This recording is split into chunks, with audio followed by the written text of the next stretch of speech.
idea. Religion, philosophy, culture, even civilization, all felt the cold wind of an entirely new universe, one hitherto unimagined by humanity.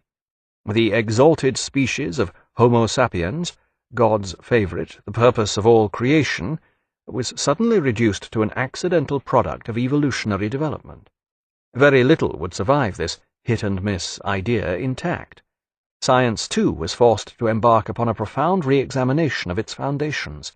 Even mathematics was not immune.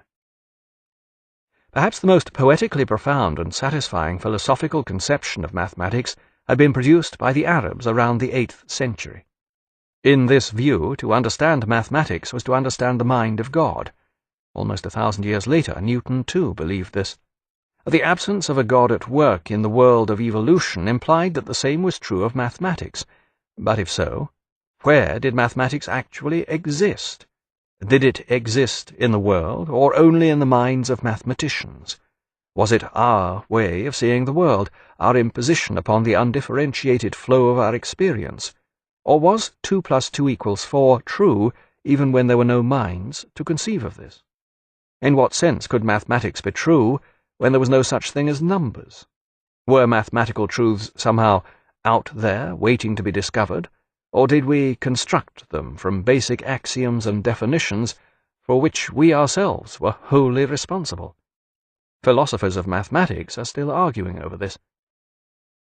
In many ways, the plight of mathematics epitomized the condition of all knowledge in the new evolutionary era. Nothing any more had a divine external guarantee. Nothing would be the same in this brave new scientific world. Such problems would devastate much pre-Darwinian thinking. Schopenhauer's was perhaps the only philosophy that was actually deepened by Darwin. I may conceive of an individual willpower at work inside me, a will to survive that permeates my actions in a way of which I am often unaware, but when I view all living things in terms of Darwin's survival of the fittest, it is possible to understand that my individual willpower may well be a minor manifestation of some universal will. Here was no mere collective unconscious. Schopenhauer's will drove through the entire universe. Several of Schopenhauer's disciples seized upon Darwin as a confirmation of his philosophy of will. However, this argument is based upon a misunderstanding of Darwinian thought, and by implication a misconception of Schopenhauer too. Survival of the fittest does not necessarily include willpower of any sort, even in the most variegated, sublimated, or degraded form. Darwin's famous slogan simply describes what happens. It does not describe any force that makes it happen. Indeed, his description of how evolution happens would seem to be the very opposite of will of any sort.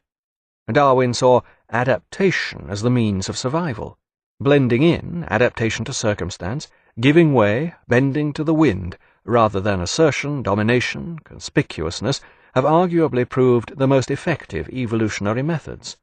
If there is any underlying principle that describes how the universe works, Schopenhauer's will would certainly not seem to fit the bill.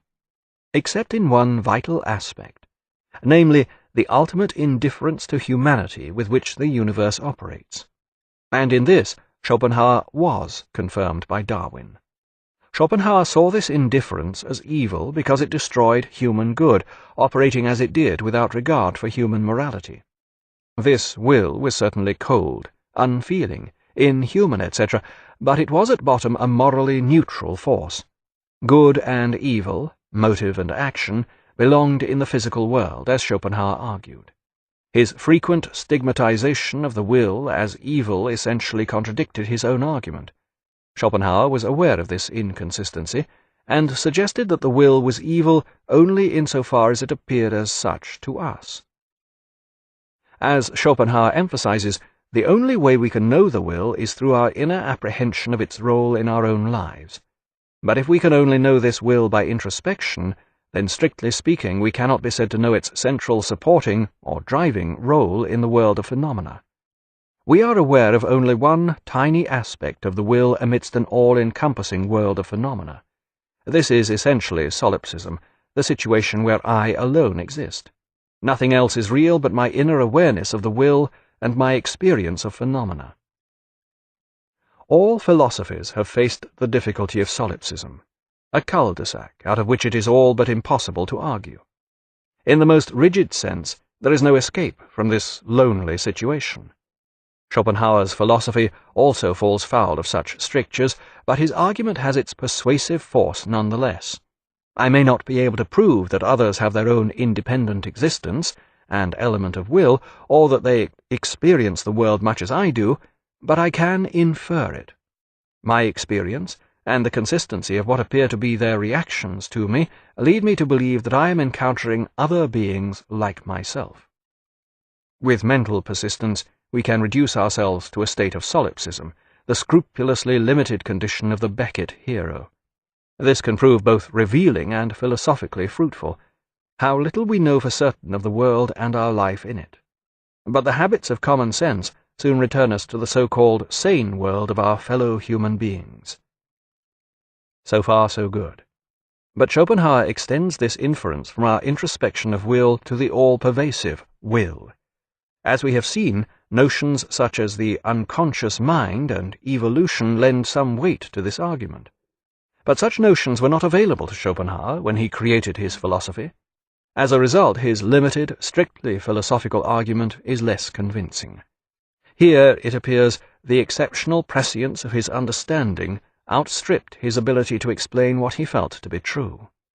Intuition preceded analysis. The reader is convinced on the poetic rather than the philosophical level, and this was certainly true of those contemporaries who embraced Schopenhauer's philosophy during the last years of his fame. Schopenhauer had discovered a poetic truth that found considerable psychological rapport, but as an intellectually arguable truth it remained ahead of its time. Be this as it may, Schopenhauer proceeds to base his entire philosophy upon this central notion of the will which permeates all things. It is seen as evil or indifferent to humanity, and as such is the origin of suffering in the world. The world is thus essentially evil or indifferent to us, a place of irredeemable misery illuminated with occasional flashes of horror. Here Schopenhauer's misanthropic streak comes into its own. Not for nothing would he become known one day as the philosopher of pessimism. His vision of the world was one of sophisticated, remote, and often highly witty distaste. For long passages he revels in the stupidity of human behavior, uncovering with acute psychological acumen the hypocrisy and self-centeredness that lie at the root of so much human activity. All such things, and such things were all, were manifestations of the will. This was what drove the world. The only way to escape from this deluge of wickedness was to lessen its force within oneself, to overcome this will that drives the appetites and desires, the lusts of the flesh and ambition. Self-abnegation and withdrawal from life were the only answer. The sole effective attitude to life and the multifarious manifestations of the will was withdrawal into a stoic asceticism. Here the influence of Oriental religion on Schopenhauer's philosophy is plain to see. The religionless religion of Buddhism carries much the same message. Similar thinking permeates the wisdom of the Hindu sages. But there is a subtle difference between Schopenhauer's advice and the goal of such Oriental religion. The ascetic withdrawal that he urges is all but identical, though his encouragement to will-less contemplation of works of art is not precisely the same as meditating on a lotus blossom. But it is the way Schopenhauer urges this denial of will that differentiates it from the wisdom of the East. Schopenhauer's tone of voice is always unmistakably his own. He never loses his style. His writing remains worldly, sophisticated, and witty at all times. What is missing is the spirituality of the East. Schopenhauer's Stoicism harks back to the Stoicism that developed among the intellectual upper class of the late Roman Empire, during its more disgraceful periods of bloodletting, sensual viciousness, and imperial degeneracy. Schopenhauer's is the world-weariness and disgust of the toga rather than the loincloth. He may appear to advocate much the same behavior, but following this course will bring about no redeeming spiritual enlightenment. The will-less contemplation of a work of art may give us a momentary aesthetic experience, but this is hardly a vision of nirvana.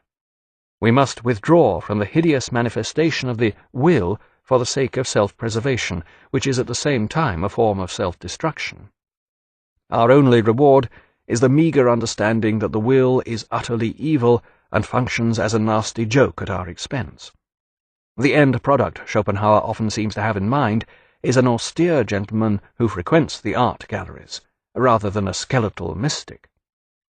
And indeed, this frugal, gentlemanly figure is very much how Schopenhauer saw himself. Alas, the facts paint a rather different picture.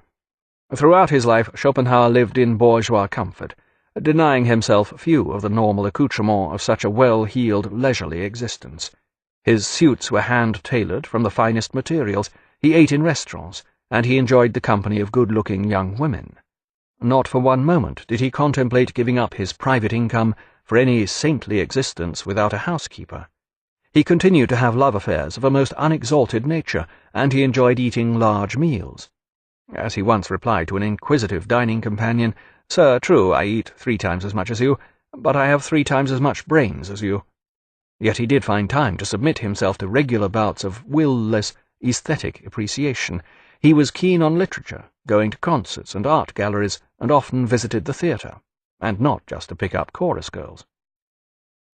Schopenhauer had very definite ideas on art, and wrote a great deal on the subject.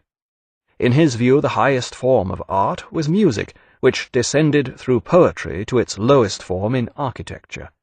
Light romantic novels, such as those of Johanna Schopenhauer, do not appear on this artistic scale. When Schopenhauer finished The World as Will and Representation, he sent the manuscript to a publisher with a characteristically bashful covering note. "This book, in times to come, will be the source and occasion of 100 other books." As it happens, this turned out to be an extremely modest underestimation. But not to begin with. For many years, decades even, Schopenhauer's work was spectacularly unsuccessful. 16 years later, the publishers finally informed Schopenhauer that almost all of the small first edition of his masterpiece had been pulped as waste paper. Schopenhauer's reaction to this lack of acclaim from his contemporaries was typical. Would a musician be flattered by the loud applause of an audience if he knew that they were nearly all deaf? But this humiliation and acerbic forbearance all lay in the future. Confident of fame now that he had delivered his masterpiece to the publishers, Schopenhauer embarked on a long holiday in Italy. Before setting out, he had written to Goethe, who had sent him a letter of introduction to Byron. The maverick British poet was living in Venice at the time, which happened to be on Schopenhauer's itinerary. While Schopenhauer was walking along the Lido with a woman he had picked up, Byron happened to gallop past on his horse. The woman shrieked and passed into a rapture at the sight of the great romantic hero. Schopenhauer, stricken with jealousy, decided against using his letter of introduction from Goethe. In years to come, Schopenhauer was to cite this as an instance of women preventing mankind from greatness. Schopenhauer continued wandering through Italy for a year, irritating the international artists' colony and the Café Greco in Rome with his provocative opinions, advocating polytheism, referring to the apostles as 12 Philistines from Jerusalem, etc., and writing home that in Italy he enjoyed not only her beauty, but also her beauties. In 1819, The World as Will and Representation was published. This not only contained Schopenhauer's entire system in almost finished form, but was to be the pinnacle of his thought, which was not to develop further in any significant way during the ensuing 40 years of his life. By 1820, Schopenhauer was beginning to become distinctly impatient at his lack of world fame. He decided to take matters into his own hands, and secured a post as Privatdozent at the University of Berlin, where Hegel was teaching. Hegel had now settled like a thick blanket of snow over the green fields and woodlands of German philosophy. Nothing of the real landscape was visible beneath this muffling, colourless shroud of obscurity, and philosophers had been reduced to creating quaint snowmen, lobbing dialectical snowballs at one another, and skating skilfully across the frozen ponds of abstraction. The world flocked to hear Santa Claus deliver his lectures. Schopenhauer spotted at once that his rival to the philosophic heavyweight title of Germany was a phony, and announced that he would deliver his lectures at precisely the same time as Hegel's. Schopenhauer was flabbergasted when no one turned up. To console himself after delivering his solipsistic lectures, he took up with a 19-year-old actress called Caroline Medon. This was just the kind of delightful young person he was looking for, he decided, and began contemplating marriage, though without informing Caroline.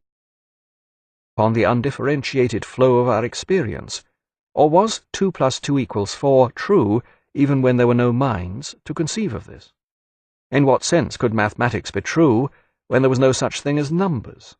Were mathematical truths somehow out there waiting to be discovered, or did we construct them from basic axioms and definitions for which we ourselves were wholly responsible? Philosophers of mathematics are still arguing over this. In many ways, the plight of mathematics epitomized the condition of all knowledge. Perhaps the most poetically profound and satisfying philosophical conception of mathematics had been produced by the Arabs around the 8th century. In this view, to understand mathematics was to understand the mind of God. Almost 1,000 years later, Newton too believed this. The absence of a God at work in the world of evolution implied that the same was true of mathematics. But if so, where did mathematics actually exist? Did it exist in the world, or only in the minds of mathematicians? Was it our way of seeing the world, our imposition in the new evolutionary era? Nothing any more had a divine external guarantee. Nothing would be the same in this brave new scientific world. Such problems would devastate much pre-Darwinian thinking.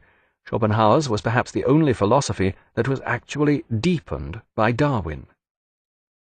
I may conceive of an individual willpower at work inside me, a will to survive that permeates my actions in a way of which I am often unaware, but when I view all living things in terms of Darwin's survival of the fittest, it is possible to understand that my individual willpower may well be a minor manifestation of some universal will.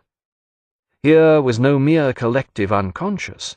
Schopenhauer's will drove through the entire universe.